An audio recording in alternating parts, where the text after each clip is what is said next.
Un château 19e siècle typique du Val-de-Loire, à seulement quelques kilomètres de Chaumont-sur-Loire, Cheverny, Chenonceau. Dans le parc, un bien totalement atypique est proposé à la vente. Cette ancienne usine, transformée en hôtel insolite.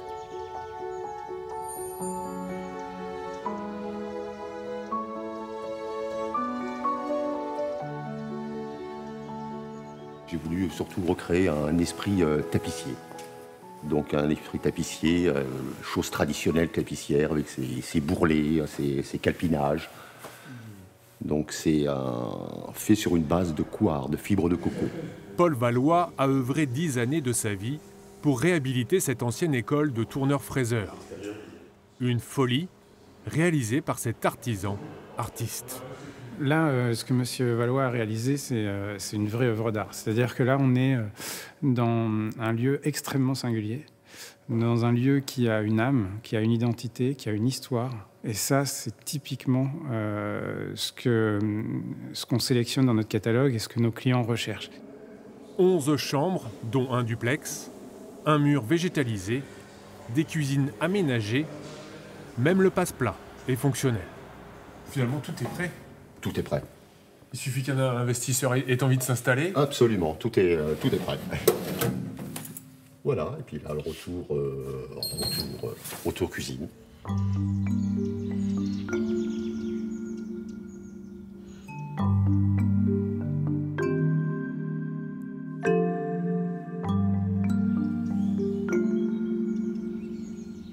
Donc on est dans une usine qui est dans le parc d'un château, un château du 19e. Et donc la clientèle d'un château du 19e va être une clientèle très souvent anglo-saxonne. Je parle sous le contrôle de M. Valois, mais dans les bords de Loire, c'est vraiment ce qui est recherché.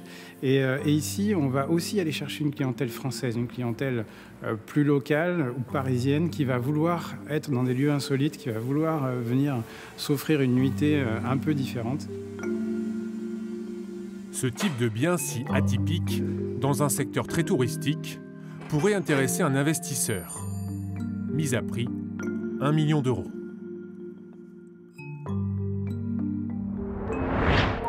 Un bien exceptionnel dans un segment très particulier. À 70 km de là, à Romorantin, le marché de l'immobilier classique est très dynamique. En un an, le prix des biens à la vente a augmenté de 15%. Disons, c'est assez actif le marché, on a l'impression, Christophe, là. Ah bah oui, c'est actif, hein. Entre des maisons vendues, des maisons à vendre comme celle-ci, oui, il y a vraiment beaucoup d'activité en ce moment. Pourtant, on est en plein hiver, d'habitude. Ah ouais, mais il n'y a pas de saison. Le marché, il est actif. Les changements de vie, on n'attend pas l'été pour changer de vie, on n'attend pas l'été pour être muté, on n'attend pas l'été pour divorcer, on n'attend pas... Donc il y a toujours de l'activité tous les moments de l'année. Christophe Gauthier est un enfant du pays. Depuis 15 ans, il sillonne la Sologne à la recherche de biens immobiliers. Là, on est plutôt sur une grosse maison centre-ville, maison bourgeoise. On a de la brique, on voit de la pierre à l'entourage des fenêtres. Donc une maison très bien entretenue, en très bon état, avec des volumes intéressants, un garage, donc ça, ce qui est quand même plutôt bien en centre-ville, et puis une terrasse.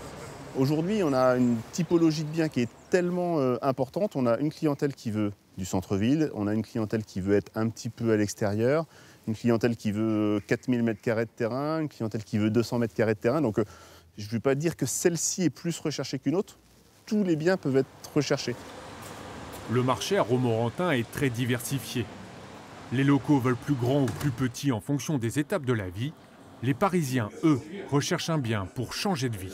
Là, on a eu une offre hier de clients qui viennent de la région parisienne pour venir sur Prunier-en-Sologne.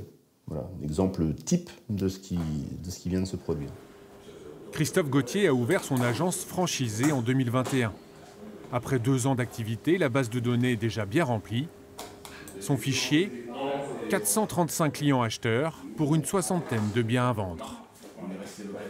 C'est pas simple de dire ce que je veux dire, mais le Covid a été positif dans la partie immobilière. Ça, c'est clair, on ne peut pas se voiler la face. C'est quelque chose qui nous a apporté, nous, une clientèle de l'extérieur Et c'est quelque chose qui a fait développer le marché local à Romorantin.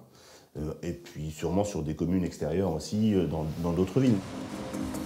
Dans les autres villes de la région, justement, le marché de l'immobilier se porte encore très bien. La palme pour ce village prisé, Rueil-la-Gadelière dans le Perche, à près de 4 300 € le mètre carré. Saint-Cyr-sur-Loire au nord de Tours, 3 900 € le mètre carré. D'autres communes d'Indre-et-Loire trustent les places de ce classement des villes les plus chères de la région. Si l'on regarde l'évolution des prix sur 5 ans, l'immobilier a connu un boom impressionnant, plus 41% à Tours, 35% à Orléans, 29% à Blois. Hausse également sensible à Chartres, Châteauroux et Bourges.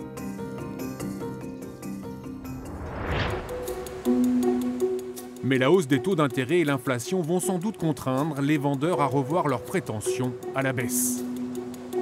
Après des années fastes dans l'immobilier, la fête semble bel et bien finie.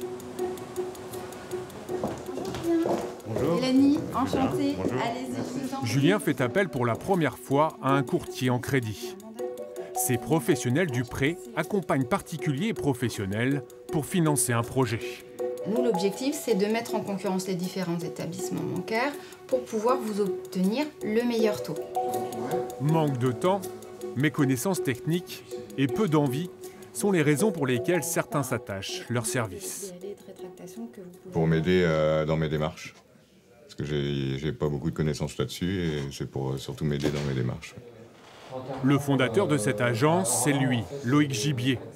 En 2004, il lance son cabinet de courtage. À l'époque, cette pratique est encore confidentielle en France. Moi, quand j'ai démarré il y a 20 ans, clairement, il y avait un courtier qui existait, un courtier national, et ça représentait peut-être 1 ou 2% des dossiers qui étaient faits. À l'heure actuelle, on a évolué vers une tendance à 40% des dossiers qui sont présentés. Dans cette agence, on a donc une idée précise de la conjoncture actuelle, avec un léger tassement du marché en ce début d'année, pas encore sur les prix, mais sur le nombre de transactions. Les taux ont augmenté très fort, très vite, mais les prix d'achat, eux, n'ont pas baissé. Donc on se retrouve encore une fois avec des biens qui ont une valeur, quelle qu'elle soit. Hein. On ne peut pas aujourd'hui juger de la valeur d'un bien, surtout on ne peut pas demander à un vendeur de baisser son prix aussi vite que la hausse des taux, mais on a par contre en face des acquéreurs qui ont des capacités d'endettement qui réduisent, et les revenus, eux, n'augmentent pas. On commence à avoir une confrontation quand même entre la hausse des taux et le prix des marchés immobiliers qui vont quand même freiner la volumétrie. Conséquence de cette tendance, les premiers touchés sont les primo-accédants. Avec la hausse des taux d'intérêt et sans apport, difficile d'accéder à la propriété.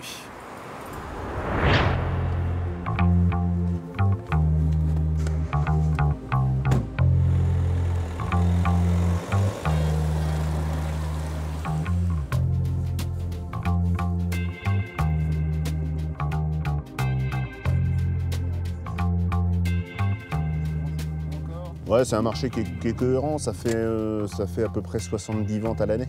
70 ventes à l'année, c'est un marché actif.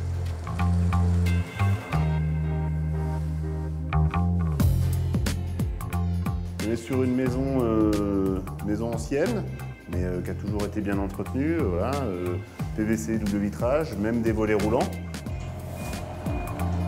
Une maison dans son jus d'une centaine de mètres carrés, des beaux volumes. Un jeune couple a pu racheter ce bien à la baisse, 108 000 €, frais d'agence inclus. Comme tout client, ils vont mettre leurs pattes personnelles. On est peut-être sur une déco ancienne aujourd'hui, mais eux, ils vont apporter leurs pattes personnelles. Donc c'est aussi ça, le charme de pouvoir transformer les maisons, de pouvoir les faire revivre, leur donner une nouvelle vie, une nouvelle âme avec des nouveaux propriétaires. Aujourd'hui, ils commencent par celle-ci. C'est une maison qui deviendra peut-être un investissement immobilier dans quelques années et puis la mettront en location sur un nouveau projet. Donc ouais, c'est important, c'est important. C'est important de commencer jeune dans l'investissement. À 5 minutes du centre de Romorantin, le jeune couple pourra en plus profiter des longues et belles soirées d'été. Mais les vendeurs sont-ils prêts à céder moins cher partout, Dans certains quartiers très prisés des métropoles, la baisse n'est pas encore pour demain. Comme par exemple dans ce secteur très prisé à Tours, les prébendes. En particularité, vous avez vu la hauteur de plafond, on est à peu près loin de 6 mètres de hauteur de plafond. Spécificité d'ailleurs de ces poutrelles métalliques, si vous connaissez un peu la ville de Tours, ce sont les mêmes que la gare. De Tours. Voilà, puisque ce sont les mêmes artisans qui en 1860 avaient effectivement en parallèle de la gare fait ce bâtiment à l'époque. Magali est conseillère dans une agence de biens atypiques. Alors quand un client lui propose à la vente ce loft en plein centre de Tours, Des gens qui cherchent un loft, qui cherchent un bien qui ne soit pas comme celui du voisin, comme les autres. Oui, effectivement, on a beaucoup de clients qui cherchent des biens singuliers, des biens qui ont une âme, une particularité. Des volumes comme ça, c'est très recherché. Oui. Nicolas et sa femme ont pratiquement tout fait eux-mêmes dans ce loft. Après 8 années d'une tranche de vie, ils ont ressenti le besoin de passer à autre chose. Alors c'est très atypique, on y est très bien d'ailleurs, c'est pas ce qui nous fait partir, c'est pas le lieu, c'est qu'on a trouvé tout simplement une autre opportunité plus campagnarde. Donc c'est vraiment un choix de vie complet de vouloir effectivement quitter ce lieu. Alors je pense qu'il sera vendu, on aura un petit pincement au cœur parce qu'on a quand même investi beaucoup de temps, beaucoup de temps là-dessus. Mais voilà, c'est le plaisir effectivement d'aller aussi vers d'autres aventures.